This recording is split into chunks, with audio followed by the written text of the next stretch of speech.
కాకినాడ జిల్లా పిఠాపురం పట్టణం గొరస రోడ్డు మోహన్ నగర్ లో వెంచేసి ఉన్న లక్ష్మీ గణపతి సీతారామాంజనేయుల ఆలయం నందు హనుమాన్ జయంతి వేడుక ఎన్నడూ లేని విధంగా ఘనంగా జరిపించారు. ఉదయం స్వామివారికి వైకానస అగమ ప్రకారం పంచామృతాభిషేకం, విశేష నాగవల్లి పత్ర సహిత సింధూరార్చన అనంతరం అప్పాలు, గారెలు నివేదన చేసి మంగళ నీరాజన సమర్పించారు.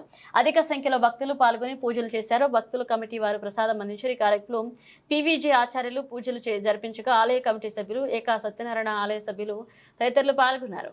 హనుమత్ జయంతి పర్వదినం సందర్భంగా ఈ రోజు మన పిఠాపురం పట్టణం గోర్స్ రోడ్ లో మోహన్ నగర్ లో వేయించేసినటువంటి లక్ష్మీ గణపతి సీతారామాంజనేశ్వర ఆలయంలో ఆంజనేయ స్వామి విగ్రహానికి కమిటీ వారి ఆధ్వర్యంలో భక్తుల సహాయ సహకారాలతో స్వామివారికి విశేషంగా ఈరోజు పంచామృతాభిషేకం, ఆంజనేయ స్వామివారికి పంచామృతాభిషేకం, అలాగే నాగవల్లి పత్ర సహిత సింధూరార్చన కార్యక్రమం నిర్వహించుకోవడం జరిగింది.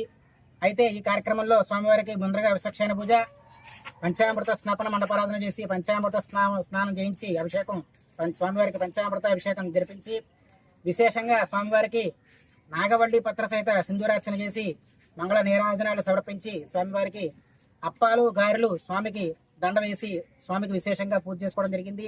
అయితే ఈ సంవత్సరం హనుమత్ జయంతి ఈ రకంగా జరిగింది భక్తుల సహాయ సహకారాలతో. వచ్చే డిసెంబర్ నెలలో హనుమత్ వ్రత కార్యక్రమానికి ఈ ఏరియాలో అంటే ఈ గోర్స్ రోడ్ లోనే ఉన్న మోహన్ నగర్ లో ఏం చేసి ఉన్న రామాలయం వద్ద సామూహిక హనుమత్ వ్రతాలు కూడా నిర్వహించడానికి ఏర్పాట్లు జరుగుతున్నాయి. అయితే భక్తులందరూ కూడా పిఠాపురం పట్టణం అలాగే పరిసర గ్రామ ప్రజలందరూ కూడా మన పిఠాపురం పట్టణం మోహన్ నగర్ అంటే గోర్స్ రోడ్డు దాటిన తర్వాత మోహన్ నగర్ లో నూతనంగా నిర్మించినటువంటి ఈ రామాలయాన్ని అందరూ కూడా సందర్శించి ఆలయ అభివృద్ధికి సహకరించి స్వామివారిని దర్శించి ఆలయ అభివృద్ధికి అన్ని విధాల ప్రోత్సాహకాలు అందించి స్వామివారి అనుగ్రహానికి పాత్రలు కావాల్సిందిగా కోరుతున్నాం.